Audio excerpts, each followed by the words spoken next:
नमो लक्ष्मीनारायणाय। ओं श्री जगन्नाथाय नमः। ओं नमो भगवते वासुदेवाय।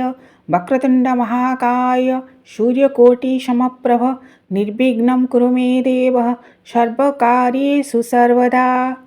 आमर हिंदू सनातन शास्त्रीय धारारे जिते गुड़ाए पूजा उपचार विधि रही समस्त पूजा उपचार मानकरे सर्वप्रथमे देवदेवींकर पूजा करने पूर्वर शरीर शुद्धि करने को पड़े, स्थान शुद्धि करने को पड़े।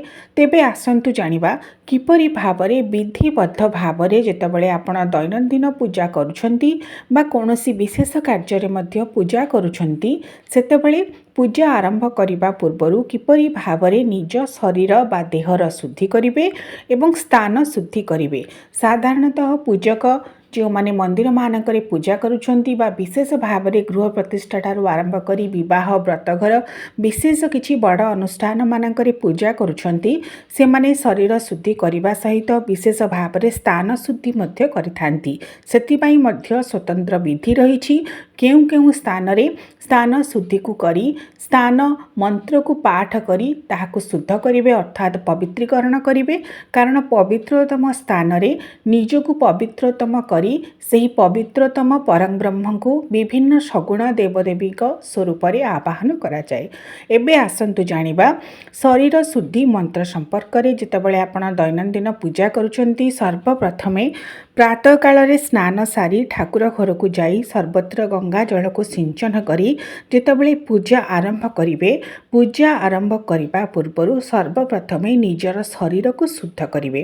कारण जदि शरीर शुद्धिकरण हुए ताले मन प्राण हृदय मध्य शुद्धिकरण हुए एवं शुद्ध शरीर शुद्ध चेतना शुद्ध प्राण रे ही परम ब्रह्म अवस्थान करिथांती कृपा वर्षण करिथांती। सेथिपई पूजा आरंभ करने पूर्वर निज शरीर शुद्धिकरण निहाती आवश्यक।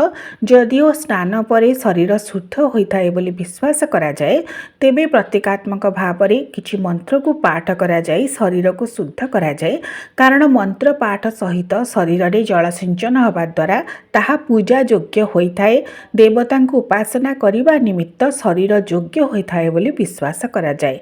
सेथिपई गोटे तंबा बा पित्तल लोटारे किछि जल नियंतु पूर्ण भाव में ताको जलपूर्ण करी रखंतु किछि गंगा जल सेथिरे मिसांतु। पूजा घरे ठाकुरंक सम्मुख भागरे आसन उपरे बसी हस्त पद मुख को धोई आचमन करंतु। सर्वप्रथम विधि होची आचमन अर्थात सही गड़ु जलरू दक्षिण हस्तर पापुली रे किछि जल नहीं ताको आचमन करंतु अर्थात पान करंतु एवं चंदन द्वारा ऊर्ध्व पुंड करी पूर्व दिग को मुख करी पद्मासन बा स्वस्तिकासन रे बसी दुई हाथ जोड़ी सर्वप्रथमे श्री गणेश जी होचंती विघ्न विनाशन अग्रपूज्य तांको वंदना करंतु तांकर मंत्र रे। एहा द्वारा देह शुद्धि होता है। जो माने घरे शिवलिंग को रखी पूजा करुछंती निजे शिव भक्त बा शिव पार्वतींकर फोटो रखी पूजा करुछंती से माने ऊर्ध्व पुंड को धारण करि परिबे अथवा श्री विष्णुंकर रामानुज चित्ता को धारण करि परिबे। साधारणतः वैष्णव माने रामानुज चित्ता को धारण करंती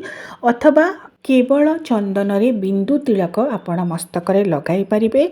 एहा द्वारा मध्य देह शुद्धि हुए बोली विश्वास करा जाए।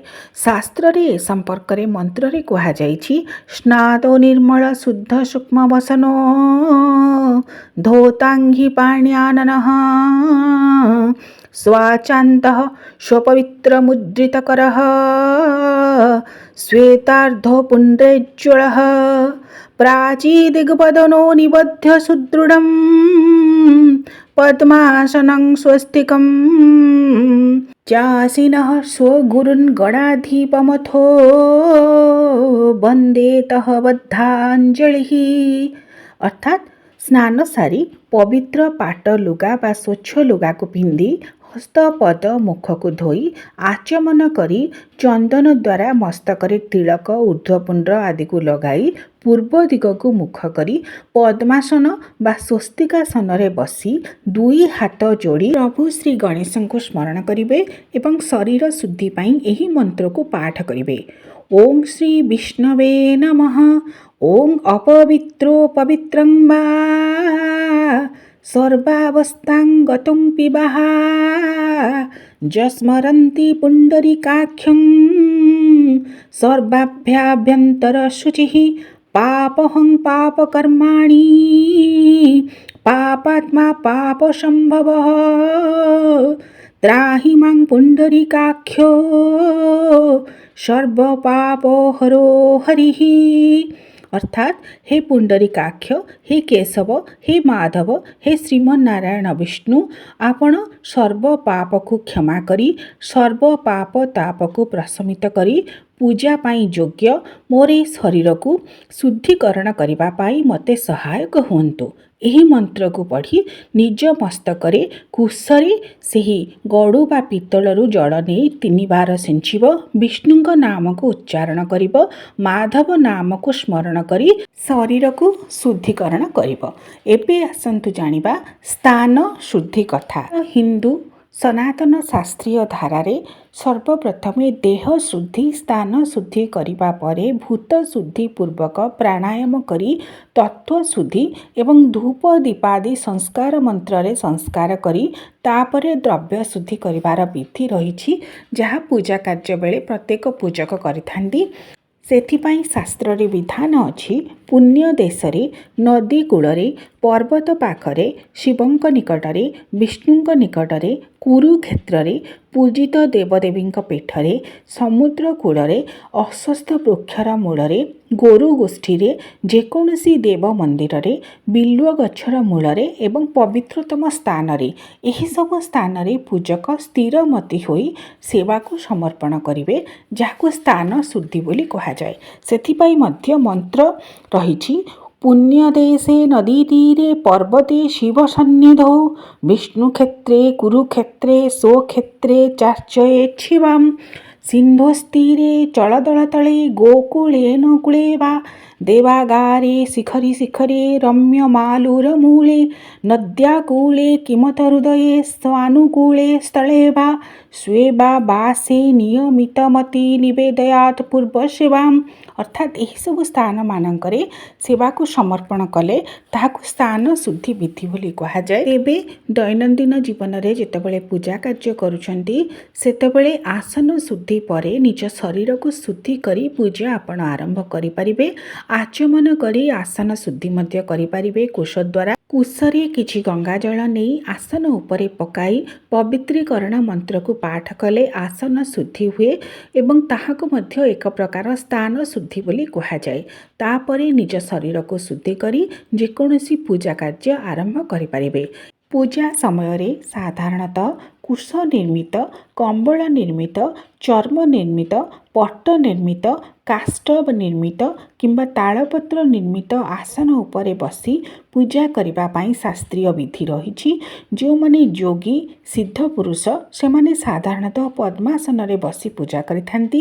2 ପାଦକୁ ନିଜର 2 ଉରୁ ବା ଜଙ୍ଘ ଉପରେ ରଖି 2 ପାଦର ବୃଦ୍ଧ ଆଙ୍ଗୁଠିକୁ 2 ହସ୍ତରେ ଧରିଲେ ପଦ୍ମାସନ ହୁଏ। ସେହିପରି ପ୍ରତ୍ୟେକ ପୂଜାରେ ଗୋଟିଏ ବିଶେଷ ବିଧି ହେଉଛି ଦେବତା ଶୁଦ୍ଧି। ଯେଉଁମାନେ ଅଜ୍ଞତାବଶତଃ ନିଜର ଆସନ ଶୁଦ୍ଧି, ଶରୀର ଶୁଦ୍ଧି ଏବଂ ଦେବତା ଶୁଦ୍ଧି ନ କରି ପୂଜା କରନ୍ତି ସେମାନଙ୍କର ସମସ୍ତ ପୂଜା ନିଷ୍ଫଳ ହୁଏ ଏବଂ କୌଣସି ମନ୍ତ୍ର ସିଦ୍ଧ ହୁଏ ନାହିଁ ବୋଲି ମଧ୍ୟ ଶାସ୍ତ୍ରୀୟ କଥା ରହିଅଛି। ସେଥିପାଇଁ କୁହାଯାଇଛି, ପୂଜିତ ଦେବତାଙ୍କର ହୃଦୟ ସ୍ପର୍ଶ କରି ମୂଳ ମନ୍ତ୍ରକୁ 8 ବାର ଜପ କରିଲେ ଦେବତା ଶୁଦ୍ଧି ହୁଏ। ସେଥିପାଇଁ ଯେତେବେଳେ ପୂଜା କରୁଛନ୍ତି ଆସନ ଶୁଦ୍ଧି, ଶରୀର ଶୁଦ୍ଧି ଏବଂ ଅନ୍ୟାନ୍ୟ ବିଧି ପରେ ଦେବତା ଶୁଦ୍ଧି କରିବେ ଦେବତାଙ୍କର ପୂଜା ଆରମ୍ଭ କରିବା ପୂର୍ବରୁ। ସେଥିପାଇଁ ଦେବତା ଶୁଦ୍ଧି ମନ୍ତ୍ର ହେଉଛି, ଦେବତା ହୃଦୟଂ ସୃଷ୍ଟ୍ୱା ମୂଳେନାପ୍ୟଷ୍ଟଧ୍ୟାଂ ଜପେତ୍ ଦେବତା ଶୁଦ୍ଧିରିତ୍ୟେଷା କଥିତା ମନ୍ତ୍ର ପାରଗେ। ଦେବତା ଶୁଦ୍ଧି ନ କରି ଯେକୌଣସି ଦେବତାଙ୍କର ପୂଜା ଆରମ୍ଭ କଲେ ତାହା ନିଷ୍ଫଳ ହୁଏ ବୋଲି ବିଶ୍ୱାସ କରାଯାଏ। ନ କ୍ରିୟତେ ହି ଯେମୋହାତ୍ ବିଶ୍ୱଧୀର୍ମନ୍ତ୍ର ଦେବୟୋଃ ପୂଜା च ନିଷ୍ଫଳା ତେଷାଂ ମନ୍ତ୍ର ଶୁଦ୍ଧି ନ ଜାୟତେ। ସେଥିପାଇଁ ଏହି ତିନୋଟି ବିଧିକୁ ନିହାତି ଭାବରେ ପ୍ରତ୍ୟହ ପୂଜା କାର୍ଯ୍ୟ ଆରମ୍ଭ କରିବା ପୂର୍ବରୁ ଅନୁସରଣ କରନ୍ତୁ। ଆସନ ଶୁଦ୍ଧି, ଶରୀର ଶୁଦ୍ଧି, ତାପରେ ଦେବତା ଶୁଦ୍ଧି। ଏହି ତିନୋଟି ବିଧିକୁ ଅନୁସରଣ କରି ଦେବତାଙ୍କର ବା ଦେବୀଙ୍କର ପୂଜା ଆରମ୍ଭ କଲେ ସେହି ପୂଜା ସଫଳ ହୁଏ ବୋଲି ବିଶ୍ୱାସ କରାଯାଏ। ଯଦି ବିଶେଷ କିଛି ବିଧି ବା ମନ୍ତ୍ର ବି ଜାଣିନାହାନ୍ତି ତେବେ ଏହି ତିନୋଟି ମନ୍ତ୍ର ଏବଂ ବିଧିକୁ ଅନୁସରଣ କରି ନିଶ୍ଚିତ ଭାବରେ ଦୈନନ୍ଦିନ ପୂଜାର ଆରମ୍ଭ କରନ୍ତୁ। ଓಂ ନମୋ ଲକ୍ଷ୍ମୀ ନାରାୟଣାୟ। ଓଂ ନମୋ ଭଗବତେ ବାସୁଦେବାୟ।